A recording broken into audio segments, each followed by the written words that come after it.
Thanks for clicking on this video and welcome to the beginning of my savings, budgeting, and YouTube journey. I am here to represent the hardworking, low-income single parents. On this channel, I experiment with different budgeting styles, savings goals, and I share the strategies I learn as I go. So if that sounds interesting at all to you, please go ahead and click the like button and subscribe to follow my journey.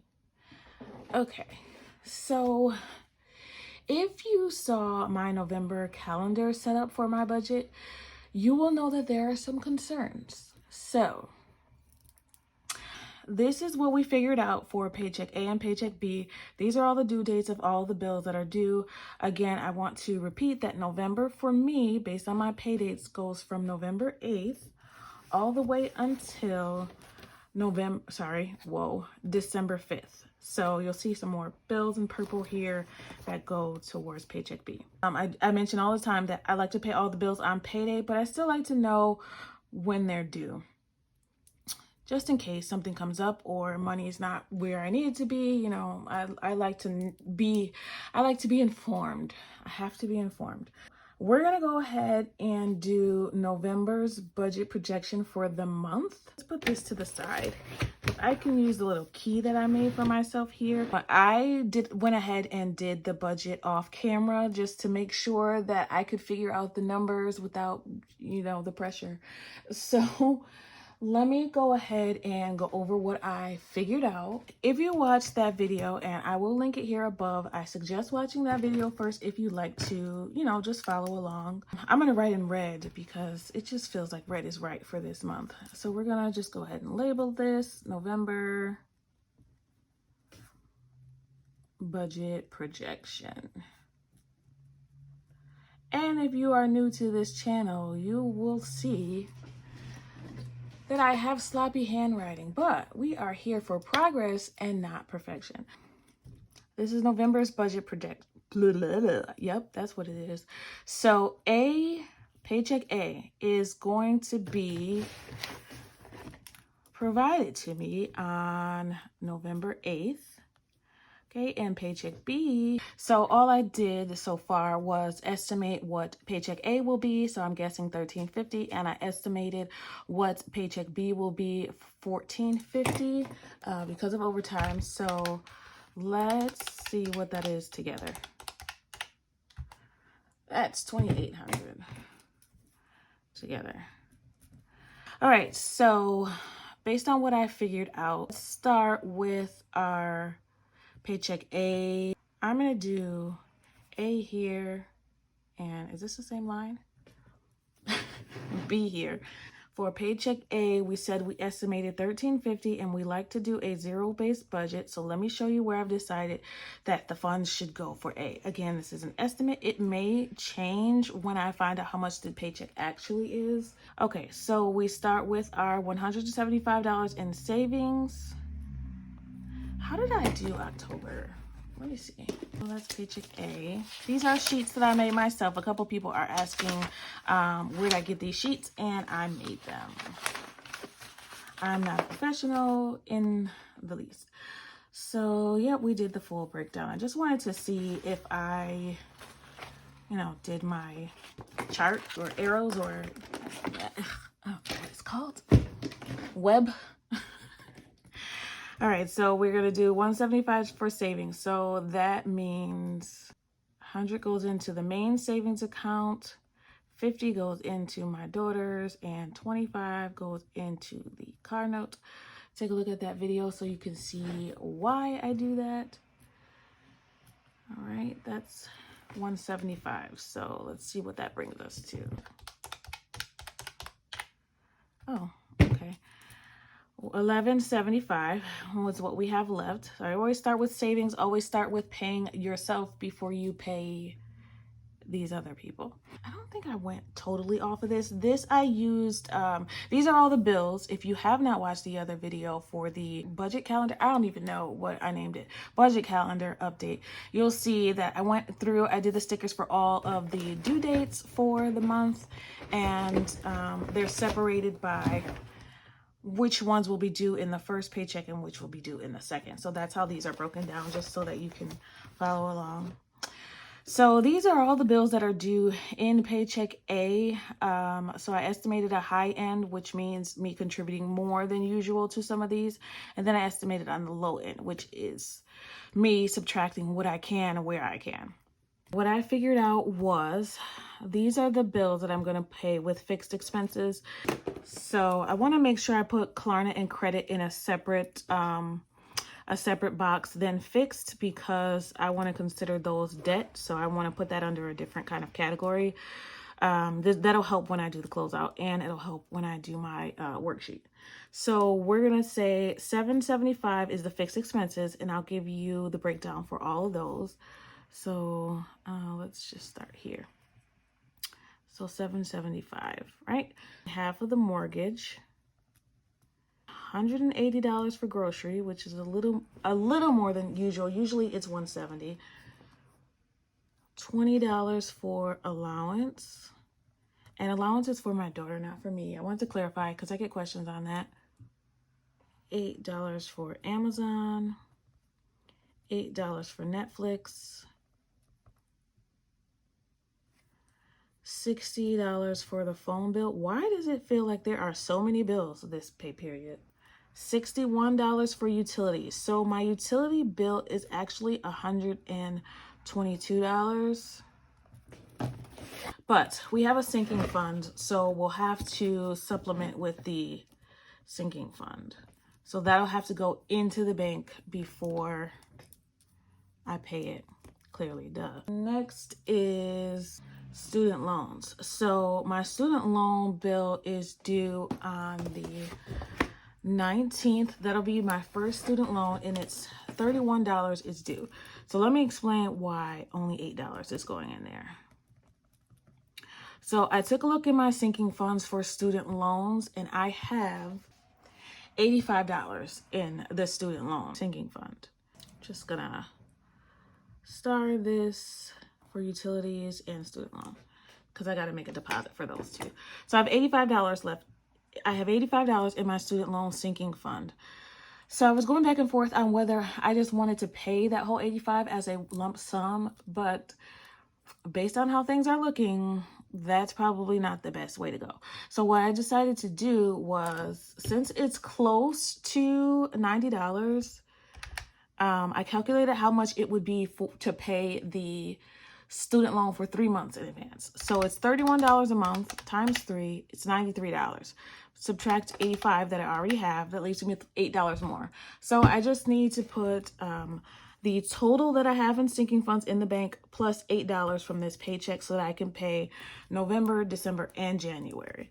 That will kind of help me out with a little bit of stress. And I like to do that with my note, my car note, or car loan, whatever you want to call it.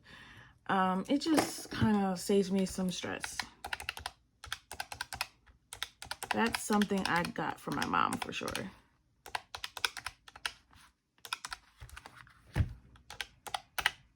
Zero. So, question of the day. It's pretty early to be asking this, but I'm asking it now. How did you learn about finances growing up? So my mother never sat me down and taught me how to do a budget, but as I got older, like,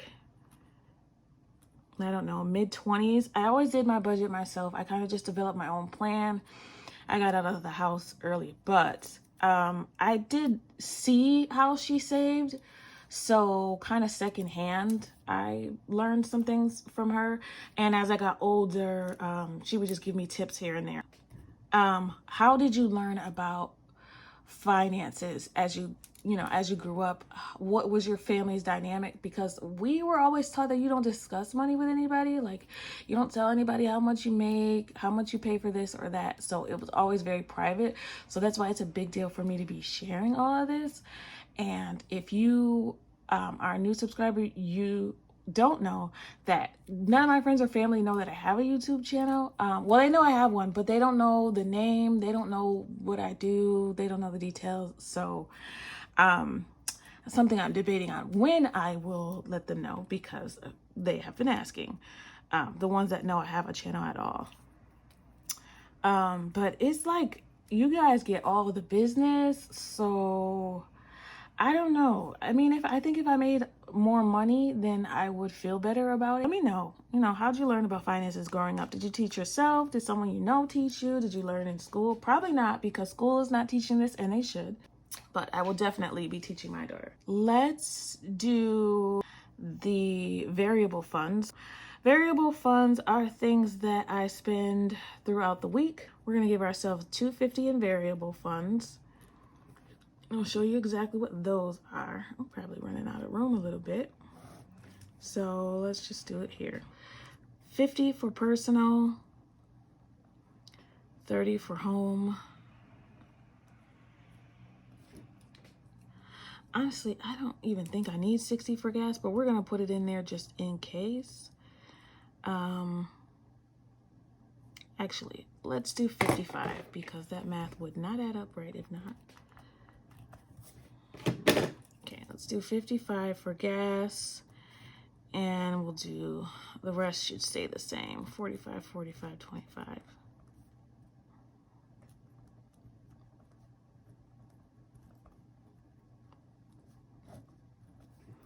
All right. There we go. Those are variable funds. $150. So these are variable funds for me. Another budgeter or another person might consider something else variable funds, but for me, these are the funds that I keep in my wallet. After that is debt. So for debt, we're paying off Klarna and the credit card. So we're gonna do $50 total for debt. That's what we're gonna pay off. Leaves us with $100. So for debt, we have $50. We're doing $35 for our Discover credit card, and there's $15 for Klarna. I don't have any other consumer credit cards. I did have a JCPenney card, which there's not even a JCPenney in my area anymore. And I just got an email. Literally, I had that card since I was like 21 and I'm 34.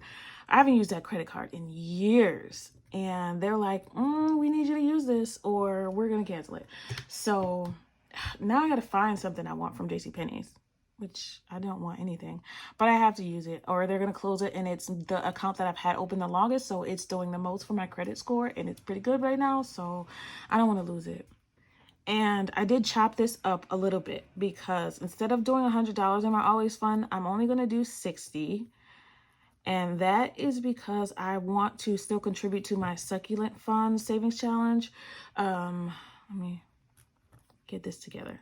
So I'll give you the always funds. And that's a savings challenge that I try to contribute to every pay period. So the next one that's due, I'll give you the details in a second. So for the always fund, $60. I moved around some numbers. Student loan, of course, doesn't need to go in there anymore. I'll start that again. I don't know, maybe the end of the year. I don't know. I'm not worried about that right now because push come to shove, I can always, put it right into the budget, $16 every pay period or something like that. But I'm not worried about it right now. In the long run, I'll definitely be paying more, but that's that. So for that, I have a hair fund for my daughter. We're going to do $10 in water. $10 for pet, $10 for Christmas, and $10 for car emergency.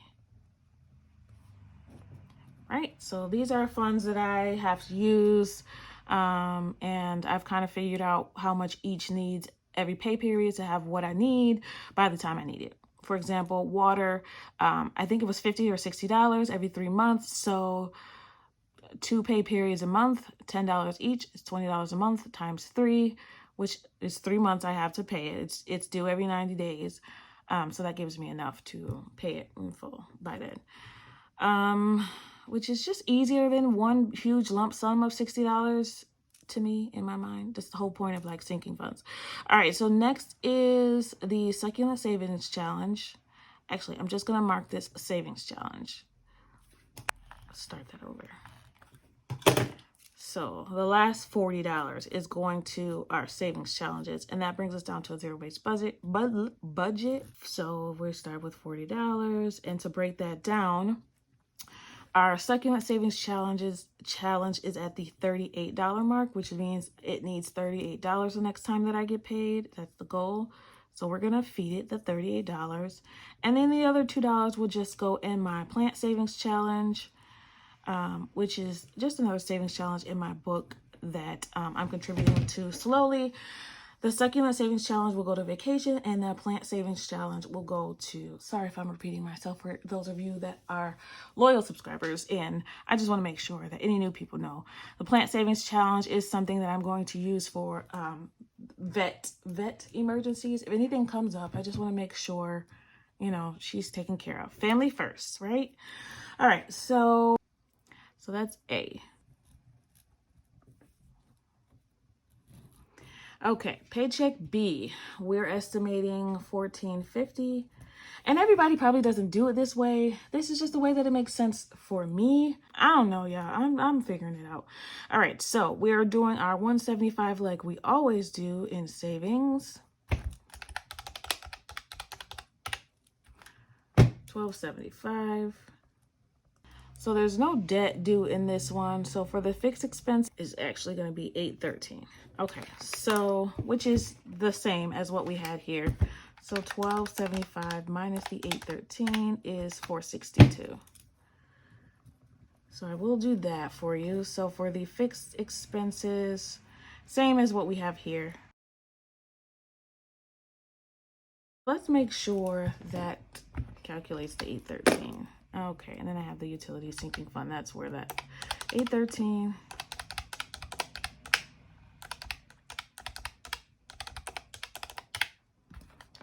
All right, that brings us down to 0 as we would like. All right, so next we do variable funds. For this one, we're also going to do $250 for the variables. It's going to be the same. So let's just do that. There we go. All right.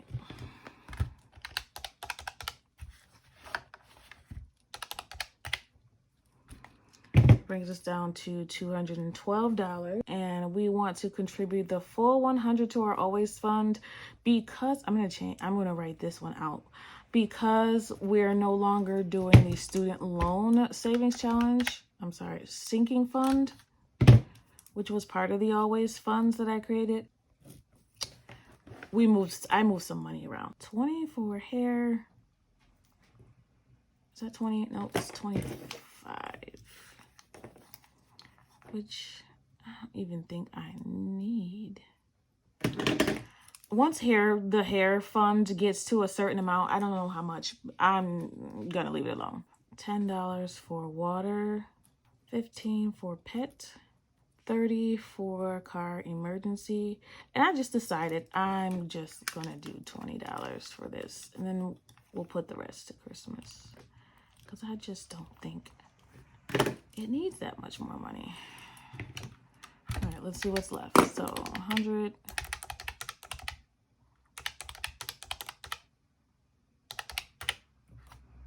All right, and we have 25 for Christmas.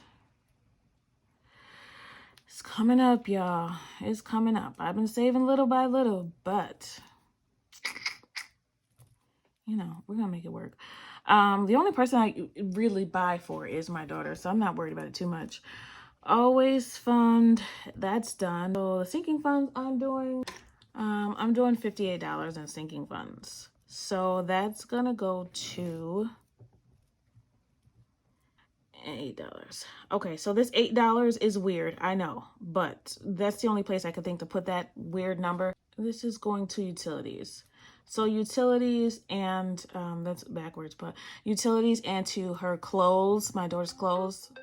It's going to utilities and my daughter's clothes. So it's going to get $8, which I think will bring her to like $60. And then, because we use that ever so often, $50 for utilities. So let's see what's left. $54. All right, and this $54 is going to savings challenges. So like I said, I always try to contribute to our succulent savings challenges. So far, we've been doing pretty good. So it goes down by $2. So this pay period, it's gonna need $36. It was $38 in paycheck A. So it's gonna need $36 for the succulent savings challenge. And if all goes as planned, This $18 for the plant savings challenge will finish it. So there's only $70 in there. I don't know. Let me know what you think I need for a pet. I'm thinking like $200 to $250. I don't want to go crazy because it's just an in case kind of fund, but I want to have something in there, you know, in case you need some medicine or vet appointments, whatever. All right, so we're done. One thing, it's backwards, I know, but this is the way that I understand it. This is the way I understand it. We're gonna break down the month. Right, this is the November worksheet.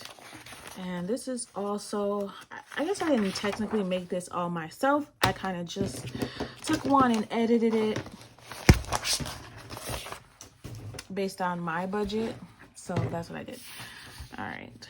So this is going to be the month of November, which is November 8th through December 5th.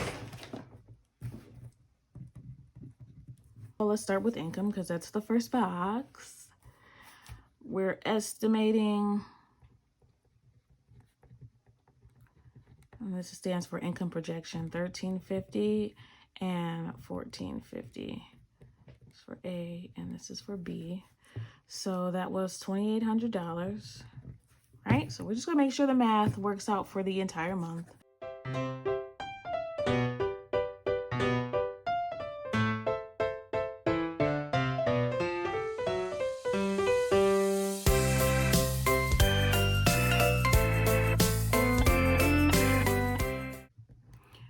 That brings us down to a zero budget. So it worked out. I did it in reverse, basically.